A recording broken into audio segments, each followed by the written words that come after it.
ಸ್ವಾಗತ. ನಾನು ಶೀಲಾ. ಇದೀಗ ಮೊದಲಿಗೆ ಹೆಡ್ಲೈನ್ಸ್.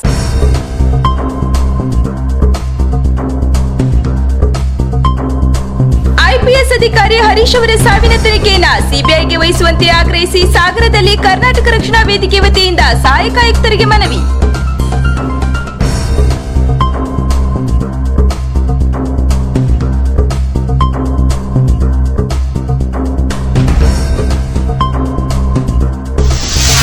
ಬಳಕೆದಾರರ ವೇದಿಕೆ ವತಿಯಿಂದ ಸಾಗರದಲ್ಲಿ ಆಯೋಜಿಸಲಾದ ವಿದ್ಯುತ್ ಸೇವೆಗಳ ಕುರಿತ ಮಾಹಿತಿ ಕಾರ್ಯಾಗಾರ.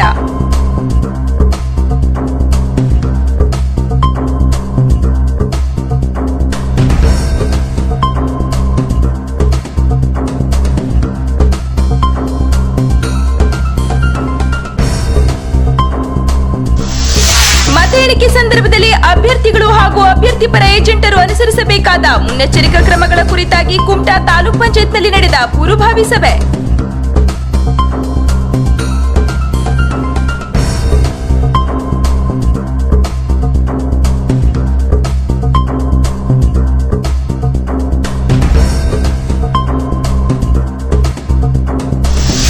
ಹೊನ್ನಾವರ ತಹಶೀಲ್ದಾರ್ ಕಚೇರಿಯಲ್ಲಿ ಆಚರಿಸಲಾದ ಸರ್ವಜ್ಞ ಜಯಂತಿ.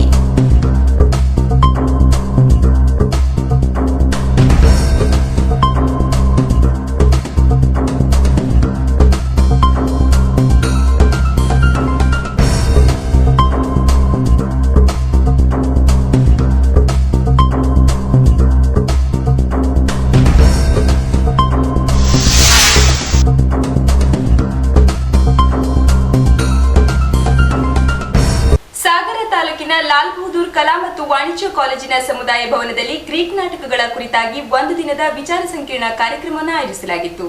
ಈ ವಿಚಾರ ಸಂಕಿರಣದಲ್ಲಿ ಪಾಲ್ಗೊಂಡ ನೀನಾಸಂ ಕೆವಿ ಅಕ್ಷರ್ ಅವರು ಮಾತನಾಡಿ, ಇಂದಿನ ನಾಗರಿಕತೆ, ನಗರ ಹಾಗೂ ಚುನಾವಣಾ ಪರಿಕಲ್ಪನೆಗಳು ಮೊಟ್ಟ ಮೊದಲು ಹುಟ್ಟಿಕೊಂಡಿದೆ ಈ ಗ್ರೀಕ್ ನಾಟಕಗಳ ಮೂಲಕ. ಗ್ರೀಕ್ ಸಾಹಿತಿಗಳು ಸೂಫಿ ಸಂತರ ಹಾಗೆ ಅಲೆಮಾರಿಗಳಾಗಿದ್ದರು. ಗ್ರೀಕ್ ವೈಚಾರಿಕತೆಗೂ ನಮ್ಮ ವೈಚಾರಿಕತೆಗೂ ಸ್ವಲ್ಪ ಸಾಮ್ಯತೆ ಇದೆ. ನಮ್ಮಲ್ಲಿ ಪುನರ್ಜನ್ಮದ ಪರಿಕಲ್ಪನೆ ಇದ್ದರೆ ಗ್ರೀಕರಲ್ಲಿ ವಿಧಿವಾದದ ಕಲ್ಪನೆ ಇದೆ. ಇದನ್ನು ಹೊರತುಪಡಿಸಿ ದೇವರ ಬಗೆಗಿನ ಕಲ್ಪನೆ ಒಂದೇ ಆಗಿದೆ.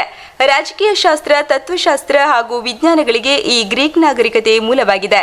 ಹಾಗಾಗಿ ಗ್ರೀಕ್ ನಾಗರಿಕತೆಯನ್ನ ಪಾಶ್ಚಿಮಾತ್ಯ ನಾಗರಿಕತೆಯ ತೊಟ್ಟಿಲು ಎನ್ನುತ್ತಾರೆ ಎಂದು ಗ್ರೀಕ್ ನಾಗರಿಕತೆ ಹಾಗೂ ನಾಟಕಗಳ ಕುರಿತಾಗಿ ಉಪನ್ಯಾಸ ನೀಡಿದರು. ರಾಜ್ಯಶಾಸ್ತ್ರದ ಬಗ್ಗೆ ಮಾತಾಡಿದ್ರೆ ಇದೇ ರೀತಿ ಯಾವ ಪ್ಲೇಟೋ ನಿಂದ ಹಿಡಿದು ಇವತ್ತಿನ ತನಕ ಒಂದು ಕಾನ್ಸೆಪ್ಟ್ ಕಂಟಿನ್ಯೂ ಆಗಿದೆ.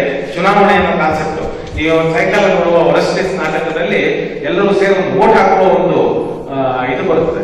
ಆ ವೋಟ್ ಹಾಕುವ ಕಾನ್ಸೆಪ್ಟ್ ಶುರುವಾಗಿದ್ದೇ ಆ ನಾಟಕದಿಂದ ಅಂತ ಹೇಳಿದೆ. ಹಂಗೆ ಇವತ್ತು ನಾವು ಯಾವುದನ್ನ ಆಧುನಿಕ ಅಂತ ತಿಳಿಯುವ ಅನೇಕ ಕಾನ್ಸೆಪ್ಟ್ಗಳು ಈ ರೀತಿ ಕ್ರಿಸ್ತಪೂರ್ವ 5ನೇ ಶತಮಾನದಿಂದ ರೋಮ್ನಿಂದ ಇಟಲಿ ಮತ್ತೆ ಮಧ್ಯಯುಗಕ್ಕೆ, ಅಲ್ಲಿಂದ ಯುರೋಪಿನ ಬೇರೆ ಬೇರೆ ದೇಶಗಳಿಗೆ, ಆಮೇಲೆ ಆಧುನಿಕ ಯುಗಕ್ಕೆ ಎಲ್ಲ ಕಾನ್ಸೆಪ್ಟ್ಗಳು ಹರಿದು ಬಂದಿದೆ. ಹಂಗಾಗಿನೇ ಗ್ರೀಕ್ ನಾಗರಿಕತೆಯನ್ನ ಈ ಸಂದರ್ಭದಲ್ಲಿ T P Ashok, doctor Lakshmish, doctor Shiraj Ahmad ಸೇರಿದಂತೆ ಹಲವು ಗಣ್ಯರು ಉಪಸ್ಥಿತರಿದ್ದರು. ತಮಿಳುನಾಡಿನಲ್ಲಿ ಅನುಮಾನಾಸ್ಪದವಾಗಿ ಸಾವನ್ನಪ್ಪಿದ ಐಪಿಎಸ್ ಅಧಿಕಾರಿ ಹರೀಶ್ ಅವರ ಸಾವಿನ ತನಿಖೆಯನ್ನು ಸಿಬಿಐಗೆ ವಹಿಸಬೇಕೆಂದು ಆಗ್ರಹಿಸಿ ಸಾಗರದಲ್ಲಿ ಕರ್ನಾಟಕ ರಕ್ಷಣಾ ವೇದಿಕೆ ವತಿಯಿಂದ ಸಹಾಯಕ ಆಯುಕ್ತರಿಗೆ ಮನವಿ ಸಲ್ಲಿಸಲಾಯಿತು. ಕರ್ನಾಟಕ ರಕ್ಷಣಾ ವೇದಿಕೆಗೆ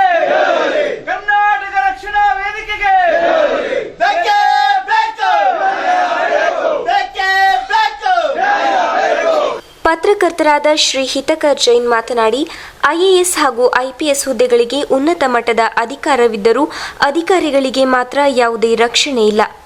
ಕರ್ನಾಟಕ ಮೂಲದ ಐಪಿಎಸ್ ಅಧಿಕಾರಿ ಹರೀಶ್ ಅವರು ತಮಿಳುನಾಡಿನಲ್ಲಿ ಅನುಮಾನಾಸ್ಪದವಾಗಿ ಸಾವನ್ನಪ್ಪಿದ್ದಾರೆ. ಈ ಹಿಂದೆಯೂ ಕೂಡ ಇದೇ ಬ್ಯಾಚ್ನ ಐಎಎಸ್ ಅಧಿಕಾರಿ ಡಿಕೆ ರವಿ ಅವರು ಕೂಡ ಸಂಶಯಾಸ್ಪದವಾಗಿ ಸಾವನ್ನಪ್ಪಿದ್ದರು. ಇಂತಹ ಉನ್ನತ ಮಟ್ಟದ ಅಧಿಕಾರಿಗಳಿಗೆ ರಕ್ಷಣೆ ಇಲ್ಲದ ಮೇಲೆ ಜನಸಾಮಾನ್ಯರ ಪಾಡೇನು ಎಂಬ ಆತಂಕ ಕಾಡುತ್ತಿದೆ. ಕೆಲವರ ತಾಳಕ್ಕೆ ತಕ್ಕಂತೆ ಕುಣಿಯದಿದ್ದರೆ ಅಂಥವರು ತಮ್ಮ ಜೀವದ ಬೆಲೆ ತೆರಬೇಕಾದ ಪರಿಸ್ಥಿತಿ ಬಂದೊದಗಿದ್ದು, ಇದು ಪ್ರಜಾಪ್ರಭುತ್ವ ವ್ಯವಸ್ಥೆಗೆ ಧಕ್ಕೆಯನ್ನುಂಟು ಮಾಡಿದೆ. ದಕ್ಷ ಅಧಿಕಾರಿ ಹರೀಶ್ ಅವರ ಸಾವು ಅವರ ಕುಟುಂಬಕ್ಕೆ ಮಾತ್ರವಲ್ಲದೆ ಇಡೀ ಕರ್ನಾಟಕಕ್ಕೆ ಬರಸಿಡಿಲೊಂದು ಬಡಿದಂತಾಗಿದೆ. ಕೂಡಲೇ ಐಪಿಎಸ್ ಹರೀಶ್ ಅವರ ಸಾವಿನ ತನಿಖೆಯನ್ನು ಸಿಬಿಐಗೆ ವಹಿಸಿ ಅವರ ಸಾವಿಗೆ ನ್ಯಾಯ ಒದಗಿಸಬೇಕು ಎಂದರು. ಇವತ್ತಿನ ದಿವಸ ಐಎಎಸ್ ಐಪಿಎಸ್ ಅಧಿಕಾರಿಗಳು ಅಂದರೆ ಈ ದೇಶದ ಅತ್ಯಂತ ಬುದ್ಧಿವಂತ ಅಧಿಕಾರಿಗಳು ಅಂತೇಳಿ.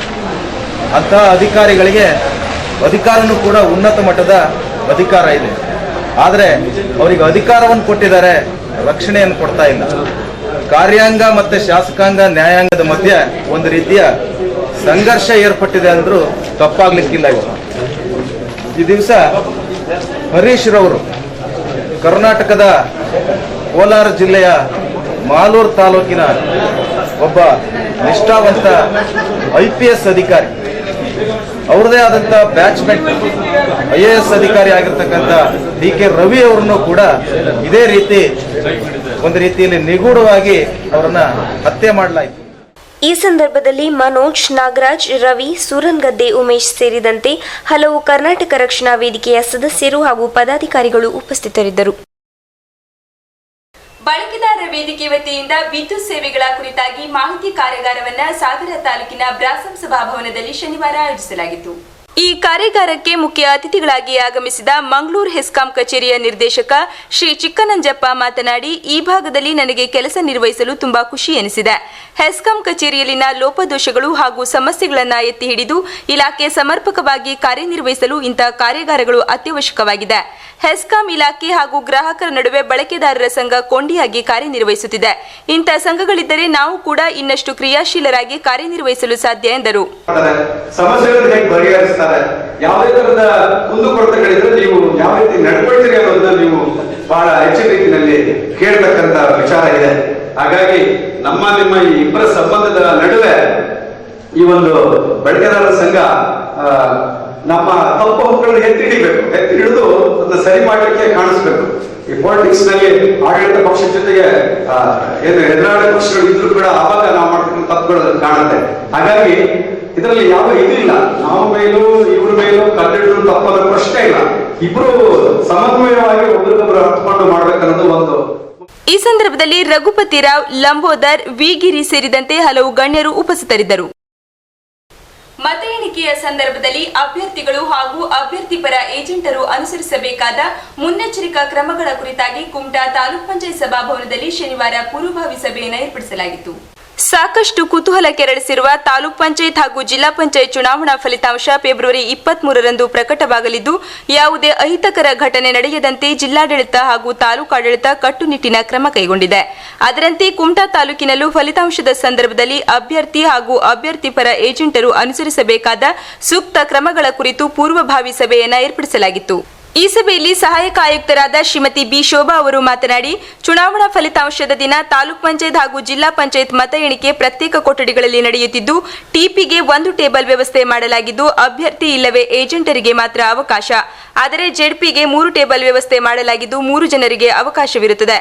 ಮತ ಎಣಿಕೆ ಸಂದರ್ಭದಲ್ಲಿ ಅಭ್ಯರ್ಥಿಗಳು ಪಡೆದ ಮತಗಳನ್ನು ಧ್ವನಿವರ್ಧಕಗಳ ಮೂಲಕ ಹಾಗೂ ದೃಶ್ಯ ಮಾಧ್ಯಮದ ಮೂಲಕ ತೋರಿಸುವ ವ್ಯವಸ್ಥೆ ಮಾಡಲಾಗಿದೆ. ಹಾಗಾಗಿ ಸೂಕ್ತವಾಗಿ ಬರೆದುಕೊಳ್ಳುವ, ಯಾವುದೇ ಗೊಂದಲಗಳಿಗೆ ಎಡೆ ಮಾಡಿಕೊಡದಂತಿರುವ ಹಾಗೂ ಮತ ಎಣಿಕೆಯ ಸಿಬ್ಬಂದಿಗಳೊಂದಿಗೆ ವಾಗ್ವಾದ ನಡೆಸದಂತ ಸೂಕ್ತ ಏಜೆಂಟರನ್ನ ನೇಮಿಸಿಕೊಳ್ಳಿ. ಒಂದು ವೇಳೆ ಗೊಂದಲ ಉಂಟಾದರೆ ಅಲ್ಲಿಯ ಸಿಬ್ಬಂದಿಗಳನ್ನ ವಿಚಾರಿಸಿ, ಆದರೆ ಅದು ಪದೇ ಪದೇ ಮರುಕಳಿಸದಂತೆ ಎಚ್ಚರ ವಹಿಸಬೇಕು. ಮತ ಎಣಿಕೆ ಸಂದರ್ಭದಲ್ಲಿ ಒಳಗಡೆ ಪ್ರವೇಶಿಸುವ ವ್ಯಕ್ತಿ ಪೆನ್ನು, ನೋಟ್ಬುಕ್ ಬಿಟ್ಟರೆ ಮತ್ಯಾವ ವಸ್ತುಗಳನ್ನು ಒಯ್ಯುವಂತಿಲ್ಲ ಹಾಗೂ ಮೊಬೈಲ್ ಅನ್ನು ಸಂಪೂರ್ಣವಾಗಿ ನಿಷೇಧಿಸಲಾಗಿದೆ. ಒಮ್ಮೆ ಒಳ ಪ್ರವೇಶಿಸಿದವರಿಗೆ ಮಧ್ಯದಲ್ಲಿ ಹೊರಬರಲು ಅವಕಾಶವಿಲ್ಲ. ಹಾಗಾಗಿ ಪ್ರತಿಯೊಬ್ಬರು ಚುನಾವಣಾ ಆಯೋಗದ ನಿಯಮ ಪಾಲಿಸಿ ಶಾಂತಿಯುತ ಮತ ಎಣಿಕೆಗೆ ಸಹಕರಿಸಬೇಕು ಎಂದರು. ಕ್ಯಾಂಡಿಡೇಟ್ ಎಷ್ಟು ಇದೆ ಅದನ್ನ ತೋರಿಸಿ ಪ್ರತಿ ಕ್ಯಾಂಡಿಡೇಟ್ ಎಷ್ಟು ವೋಟ್ ಬಂದಿದೆ ಅಂತ ಹೇಳಿ ತೋರಿಸ್ತಾ ಹೋಗುತ್ತೆ ಮೆಷಿನ್. ಅದ್ರ ಪ್ರಕಾರ ಅದನ್ನ ಕ್ಯಾಚ್ ಮಾಡಿ ಅದನ್ನ ಬರ್ಕೊಳ್ಳುವಂತ ಒಂದು ಕೆಪಾಸಿಟಿ ಇರುವಂತನ್ನ ನೀವು ಕಳಿಸ್ಬೇಕು. ಇಲ್ಲಾಂದ್ರೆ ಅಲ್ಲಿ ಏನಾದ್ರು ಪ್ರದರ್ಶನ ಅದು ಡಿಸ್ಪ್ಲೇ ಮಾಡಿದಾಗ ನಿಮ್ಮವ್ರು ಏನೋ ಬರ್ಕೊಂಡು ಇಲ್ಲ ಇಷ್ಟಿತ್ತು ಅಷ್ಟಿತ್ತು, ಸೊ ಆ ಕನ್ಫ್ಯೂಷನ್ಗೆಲ್ಲ ಅವಕಾಶ ಮಾಡ್ಕೊಡೋ ತರ ಇರಬಾರ್ದು. ಅದರಿಂದ ಸ್ವಲ್ಪ ನಾಲೆಡ್ಜಬಲ್ ಇರ್ಲಿ, ಒಳ್ಳೆ ಬಿಹೇವಿಯರ್ ಇರ್ಲಿ, ಅಂತವ್ರನ್ನ ನೀವು ನೇಮಕ ಮಾಡಿದ್ರೆ ಬೆಟರ್. ಜೊತೆಗೆ ಅವ್ರಿಗೆ ಬರ್ಬೇಕಾದ್ರೂ ಅಷ್ಟೇ, ಯಾಕೆಂದ್ರೆ ಕೌಂಟಿಂಗ್ ಮಾಡ್ಬೇಕಾದ್ರೆ ಯಾವುದೇ ಕಾರಣಕ್ಕೂ ಕೂಡ ಕೌಂಟಿಂಗ್ ಸಿಬ್ಬಂದಿ ಜೊತೆ ಆರ್ಗ್ಯೂ ಮಾಡಬಾರ್ದು. ಅವ್ರದ್ದೇನೋ ನಾವ್ ಹೇಳಿದ ಕೆಲಸ ಅಷ್ಟೇ ಮಾಡ್ತಾ ಇರ್ತಾರೆ. ಸೊ ಅದರಿಂದ ಅವ್ರಿಗೆ ಏನಾದ್ರು ಇಮಿಡಿಯೇಟ್ ಆಗಿ ಕನ್ಫ್ಯೂಷನ್ ಆದ್ರೆ ಮತ್ತೊಂದ್ಸರಿ ತೋರಿಸಿದ್ರೆ ತೋರಿಸ್ತಾರೆ, ಏನ್ ಪ್ರಾಬ್ಲಮ್ ಇಲ್ಲ. ಬಟ್ ಎವ್ರಿ ಟೈಮ್ ಅದಕ್ಕೆ ಅವಕಾಶ ಇರೋದಿಲ್ಲ.